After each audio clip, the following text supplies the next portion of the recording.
Assalamualaikum. Waalaikumsalam. Ya, Bu Titin. Bu Faiza, saya tuh mau curhat. Nah, ini kan Ibu guru BK ya? Ya. Apakah guru BK itu tugasnya cuma membeka siswa atau guru juga bisa mengadu gitu?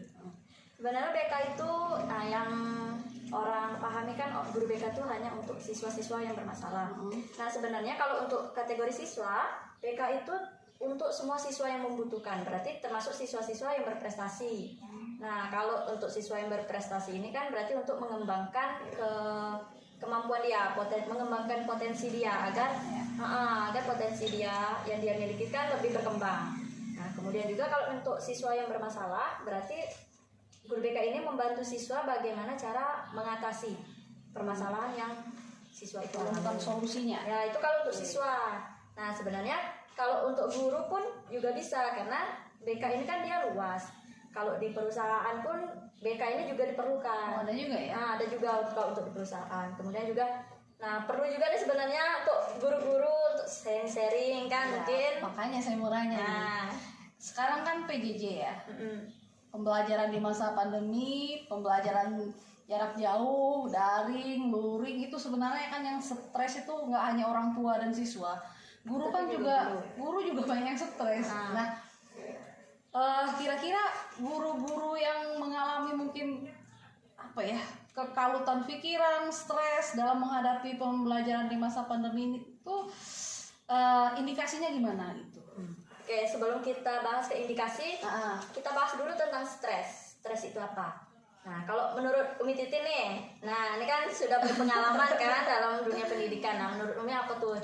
Kalau menurut saya, kalau stres itu ketika kita berada pada kondisi yang nggak sesuai dengan isi hati kita, misalnya, atau berada pada kondisi yang terdesak, misalnya dikejar waktu, kemudian kita ada lagi job yang lain yang harus kita siapkan. Nah, itu biasanya akan keluarlah kadang marah, kadang emosi gitu. Mungkin kalau menurut saya stres kayak gitu. Tapi kalau menurut guru BK gimana? Sebenarnya yang dikatakan itu juga termasuk stres ya. Stres. Nah, stres ini kan seperti reaksi tubuh kita. Reaksi kita dalam ketika kita menghadapi tekanan, menghadapi ancaman, dan juga mungkin menghadapi perubahan situasi yang tidak sesuai dengan keinginan kita seperti yang Mititin tadi ceritakan. Ya, misal gini, kita pengen anak ini belajar daring, semuanya ikut belajar, semuanya ngerjain tugas, semuanya nyetor tepat waktu gitu ya. Pada kenyataannya kan tidak. Gurunya marah-marah, ngomel-ngomel. Berarti itu reaksi juga. Ya, reaksi dari tubuh kita. Berarti kan kita menghadapi situasi yang tidak sesuai dengan keinginan kita. Yang kita inginkan siswa mengumpulkan tugas tepat waktu dan juga semua tugasnya itu dikerjakan oleh siswa. Nah, namun kan pada kenyataannya namanya daring. Iya, tidak seperti itu. Tidak seperti itu, malah kebalikannya. Iya. Ada siswa yang ngumpul aja itu kan sudah alhamdulillah kan. Nah, jadi itu memang sebenarnya bisa menyebabkan guru stres karena perubahan situasi ini ya. Karena kita mungkin juga kurang bisa beradaptasi, belum bisa beradaptasi. Terus kira-kira selain kadang guru kan marah, ngomel-ngomel gitu ya. Indikasi kalau dia lagi stres itu apa kalau pada guru nih? Pada guru, profesi guru. Nah, kalau Umi lagi stres nih menghadapi situasi seperti ini, misalkan indikasinya. Indikasinya. Kalau saya lagi stres, kadang kalau saya lagi suntuk gitu ya, lagi depan laptop ngerjain ini, terus ada telepon nyuruh gini-gini, biasanya saya tinggalin dulu laptopnya, kadang saya gitu teriak, kadang saya lihat-lihat tanaman gitu, ya gitulah kalau saya untuk menghilangkan stresnya. Tapi ciri-ciri kalau saya lagi stres tuh ya itu biasanya saya agak gelisah gitu ya, terus saya kayak mana gitulah. Ya, indikator dari stres itu kan memang yang pertama yang munculnya rasa gelisah. Berarti stresnya berarti karena merasa gelisah ya kan. Merasa gelisah juga. Kalau kita lagi stres itu mudah marah. Nah ini berarti guru-guru yang gampang marah berarti stres. Dalam tanda petik ya. Stres itu kan ada penyebabnya kan. Berarti ya yang harus kita pupuk itu solusinya tentu kesabaran ya. Kesabaran. Kemudian juga kan yang namanya stres ini kan dia banyak tuh gejalanya. Bisa dari gejala fisik. Gejala fisik itu misalkan seperti ketika kita sedang stres itu jantung berdebar. Nah, kira-kira pernah ya Umi Titin merasa jantungnya berdebar-debar gitu? Kalau saya sih nggak pernah berdebar-debar. Paling saya agak, kalau misalnya saya lagi dihadapkan pada permasalahan yang agak-agak, biasanya tekanan waktu ya harus menyelesaikan ini, harus menyelesaikan ini. Biasanya saya lebih sering berdebar-debar sih tidak, tetapi agak cemas gitu. Cemas, kemudian biasanya saya tarik nafas, kemudian saya mulai jernihkan pikiran, saya cari prioritas. Oh berarti yang ini dulu nih, dipegang yang ini dulu, yang ini kesampingkan dulu. Dengan kayak gitu biasanya bisa diatasi. Itu mungkin kalau stresnya level 1 ya. Kalau level 4 gimana? Ya kan stres ini kan ada yang namanya stres jangka panjang dan jangka pendek. Oh ada jangka panjang pendek ya. Nah kalau yang stres jangka pendek ini dia stres yang bersifatnya sementara. Jadi sekarang kita berada pada posisi stres. Nah, beberapa menit atau beberapa jam kemudian kita bisa berdamai dengan diri kita sendiri. Oh, misalnya kayak saya contohin tadi ya, dicari prioritas, berarti kerjanya ini dulu, setelah itu tarik nafas, mulai kerjakan dengan sabar, berarti itu stres jangka pendek. Ya, jangka pendek. Itu stres cepat hilang. Cepat hilang ya. Nah, ada juga yang namanya stres jangka panjang. Nah, ada tuh stres jangka panjang ya. Kalau stres jangka panjang ini dia berlarut-larut. Seperti contohnya tuh seperti masalah keuangan. Oh, karena keuangan kan susah ya. Iya, apalagi zaman pandemi seperti sekarang ini kan. Kalau percintaan. Kalau percintaan itu bisa dikategorikan jangka panjang, bisa juga dikategorikan tergantung jangka kasus pendek, ya. tergantung kasus dan tergantung diri kita sendiri. Nah, kalau kita terlalu berlarut-larut tidak bisa move on tuh berarti stres dalam jangka panjang. Berarti kalau dalam percintaan kata kuncinya move on. Cari gantinya guys. Cari ganti yang baru. Iya. Terus apa nih? Kalau dari Bu Faiza sebagai konselor ya, apa trik-trik atau apa masukannya kepada para guru nih untuk menghindari kondisi dalam tanda petik stres ya dalam menghadapi pembelajaran di masa pandemi ini? Apa yang harus kami lakukan? Nasihatnya lah. Sebelum saya nasihat ini, saya balikan lagi pertanyaannya ke Umi. Nah, apa yang Umi lakukan? Kalau saya, kok saya pula nih guys ya. Kalau yang saya lakukan, yang pertama tadi dalam menjalani profesi sebagai guru ya, saya menentukan prioritas dulu, yang mana yang harus didahulukan, yang mana nomor 2. Ini masalah waktu ya, masalah waktu. Misalnya kita harus menyiapkan pembelajaran kelas 7 sama kelas 9, harus buat RPP, buat LKPD, buat video pembelajarannya, ngoreksi yang ini. Itu saya lihat dulu nih yang harus disiapin lebih dahulu yang mana. Nah, itu jadi saya cari prioritas. Kemudian melatih diri lagi untuk lebih sabar, terus memperbanyak literasi. Jadi kalau ada anak yang nanya kita bisa jawab dengan elegan, sehingga biasanya kan guru kalau ditanya siswa dia nggak bisa jawab, biasanya kan dia marah-marah. Nah itu yang harus dihilangkan dengan literasi, membaca, belajar lagi, perbanyak diskusi dengan teman-teman. Tentu jangan lupa tingkatkan iman dan takwa ya. Kalau saya sih seperti itu. Satu lagi, jalankan hobi. Hobi saya menanam tanaman. Jadi kalau udah ngeliat tanaman, pikiran sedang sekusut apapun itu biasanya langsung happy lagi. Itu kan kalau dari segi pekerjaan jadi sebagai guru. Nah kalau seandainya kan kita lihat dari siswa, ketika siswa zaman pandemi sekarang kan sulit sekali untuk siswa itu mengumpulkan tugas. Nah tentu kan kita juga merasa kadang kesal. Nah itu gimana cara? Kalau saya desain tugas-tugasnya itu bukan tugas yang harus jadi gitu. Jadi saya kasih waktu yang panjang untuk siswa karena biasanya saya tugasnya project ya. Jadi kalau LKPD-nya saya siapin satu persatu, mereka tinggal kerjain di LKPD, videonya sudah ada, penjelasannya sudah ada. Kalaupun mereka mundur, ya saya kasih waktu lagi. Umi belum, saya kasih waktu lagi. Kemudian saya WA-in lagi, sudah belum? Yang belum ini ya, biasanya saya catat tuh, yang sudah ini saya posting, yang belum ini saya posting. Tapi secara umum saya tidak langsung ke siswanya. Saya secara umum karena takut mereka tersinggung kan. Nah, nanti ada yang japri tuh, Umi saya belum ya, gitulah biasanya. Intinya kesabaran tuh lah yang harus di ini. Agar kita tidak stres ya. Iya. Kenapa kita harus stres karena itu? Karena siswa kita stres, setiap hari kita bisa stres. Kemudian kalau misalnya kita stres pun, cara mengajar kita pun juga pasti berbeda dengan cara mengajar kita ketika kita sedang waras dalam suatu stres dengan gila ada persamaan atau perbedaan nggak sih? Stres dan gila itu beda ya. Kalau gila ini kan dia memang ini seperti apa ya namanya? Udah punya kejiwaan. Iya, sudah kejiwaan tentang kejiwaan. Ya. Kalau stres ini bisa dikategorikan kejiwaan juga, cuma kan namun levelnya. Stres ini ada levelnya.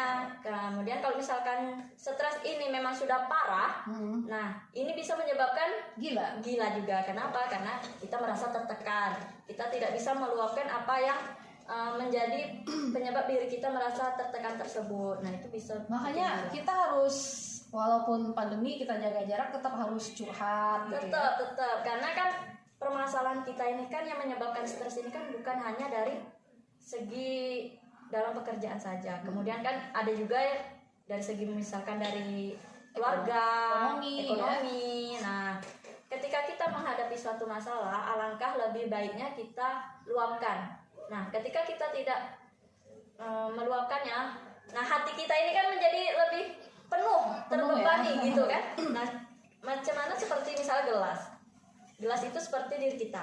Nah, kita tuang airnya secara terus-menerus, tentu kan dia akan tumpah ya. Nah, seperti itu juga diri kita. Kalau semakin kita tumpuk, kita tuang terus masalah itu dalam diri kita tanpa kita buang, nah tentunya kan masalah itu akan meluber kan. Nah, itu bisa menyebabkan kita stres.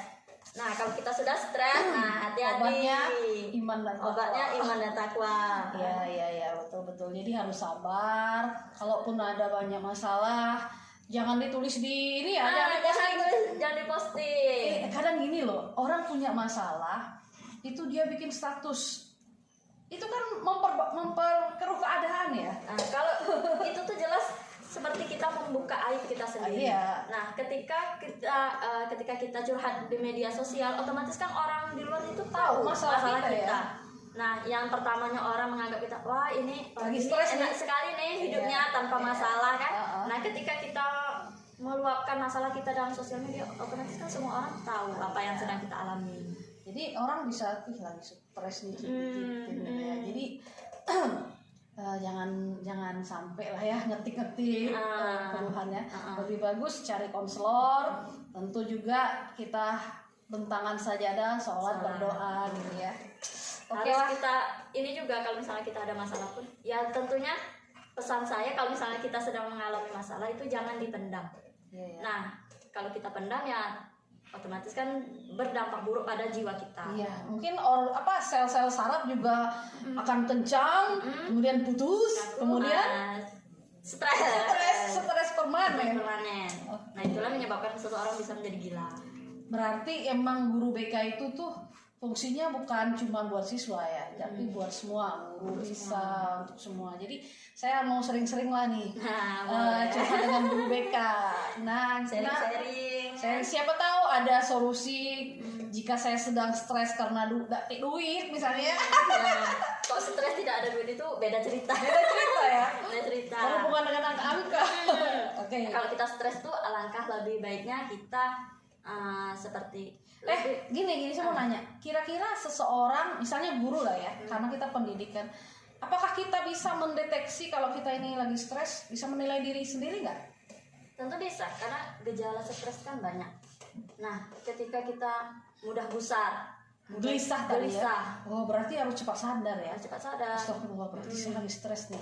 Berarti jangan sampai berlarut-larut. Kemudian juga ketika kita cepat marah. Nah, gampang marah dengan perubahan situasi yang saya bilang. Kadang ada ketemu orang yang gampang marah, terus dia meluapkan emosinya, terus tapi dia habis itu baik lagi. Dia lupa kalau tadi dia habis marah-marah. Itu stres juga atau gimana? Itu termasuk salah satu stres ya. Termasuk ya? Termasuk. Itu stres jangka pendek. Nah, kadang bagus, kadang stres. Stres. Kalau bipolar? Kok bipolar itu kan kepribadian ganda. Kepribadian ganda ya. Orang yang misalnya gampang marah, gampang baik, gampang marah, gampang baik, itu bisa dikategorikan bipolar juga atau hanya stres aja atau gimana? Itu tuh hanya stres saja. Kalau bipolar itu kan dia memiliki dua kepribadian yang memang apa ya? Memang ada seperti apa ceritanya? Bertolak belakang lagi. Iya, bertolak belakang. Memang ketika dia baik, emang dia baik nian. Nah itu pun juga akan lama. Nah ketika kita jahat, nah itu pasti bakalan jahat beneran. Nah itu pun juga jangka panjang, juga berjangka panjang. Berarti harus itu treatmentnya khusus ya. Asal itu kalau bipolar itu termasuk kan salah satu gangguan jiwaan. Nah asal jangan terjadi alter ego. Apa itu? Alter ego itu kurang lebih seperti ini, bipolar ini tadi. Tapi alter ego ini dia lebih parah. Dia memiliki dua kepribadian dalam diri kita. Nah, seseorang itu misalkan dia tuh ada yang namanya kepribadian baik dan kepribadian jahat. Nah, kepribadian baik ini bisa tenggelam karena kepribadian jahat ini. Nah, kepribadian jahat ini bisa menjadi dominan dan bisa menguasai diri kita. Jadi, kepribadian yang kita yang baik ini akan hilang. Nah, yang jahat ini yang akan muncul terus. Itu yang dinamakan alter ego. Ya, kalau diibaratkan beragama ada setannya, ada malaikatnya. Mana yang lebih kuat? Tergantung iman dan takwa. Oke, terima kasih Ibu Faiza. Jadi hari ini guys ada kesempatan nih buat diskusi dengan konselor kita. Jadi guru tuh juga harus rajin-rajin ke konselor ya. Itu supaya tidak stres, supaya bisa menjalani pembelajaran jarak jauh dengan happy, supaya hasilnya maksimal, supaya jangan maya-maya gitu ya. Boleh maya-maya. Nanti siswanya malah tidak mau mendengarkan pelajaran yang kita berikan. Saya salut juga ngelihat Bu Faiza di grup WA waktu mendamaikan antara beberapa siswa yang kadang-kadang di WA kan sering mereka tuh kasih komentar-komentar yang seenak perutnya gitu ya. Kalau saya kan langsung anak-anak jangan, atau langsung saya kunci, nggak bisa posting lagi, mereka kan hanya admin. Tapi kalau guru BK kan kalimatnya beda ya. Nah namanya siswa SMP ini kan dia berada pada posisi fase perubahan peralihan dari anak-anak ke remaja. Nah, saat ini kan anak-anak tersebut kan berada pada masa remaja awal. Jadi ketika dia tidak bisa nggak sesuai dengan apa yang ada di tidak bisa beradaptasi dengan lingkungan yang baru, dengan teman yang baru, kemudian juga dengan tugas perkembangan siswa yang baru ini kan tentu kan bisa menimbulkan konflik untuk diri dia. Jadi gampang dia tersinggung. Nah, namanya juga anak remaja masih labil. Nah, jadi harus pandai-pandai kita bagaimana cara kita berbicara dengan siswa agar lebih didengarkan oleh siswa. Ya, karena guru itu nggak selalu benar dan siswa tidak selalu salah. Karena gini ya. Ini di suatu sekolah, siswa itu adalah bagian yang paling besar kan di sekolah, iya kan? Guru paling 10 orang, siswanya 100 gitu kan. Tapi dengan posisi dia yang merupakan sesuatu yang paling besar, tapi dia punya kekuatan yang paling kecil kan. Ya kita harus pandai-pandai lagi lah ya dalam menjaga hati siswa-siswi kita ya. Harus pandai menjaga hati. Oke, terima kasih. Lain kali kita curhat lagi ya untuk sesi yang berikutnya. Ini temanya tadi stres. Besok temanya apa ya? Kita cari tema-tema yang hits. Ya, kita cari tema yang hits yang bisa membantu para ciku-ciku yang lain dalam menjalankan profesinya lah sebagai guru. Oke ya, Umi Titin, terima kasih atas kunjungannya ke ruangan saya. Sama-sama, ruangannya bagus ya.